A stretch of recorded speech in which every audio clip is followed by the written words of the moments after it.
নমস্কাৰ বন্ধু বান্ধৱীসকল, আজি মই পুনৰ আপোনালোকলৈ আগবঢ়াইছোঁ মোৰ এটি স্বৰচিত অসমীয়া কবিতা।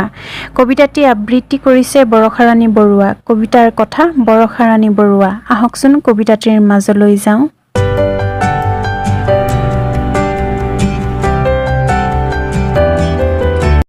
কবিতাৰ শিৰোনাম অনুভৱৰ একলম ভাল পোৱা। আবৃত্তি কৰিছে বৰষাৰাণী বৰুৱা।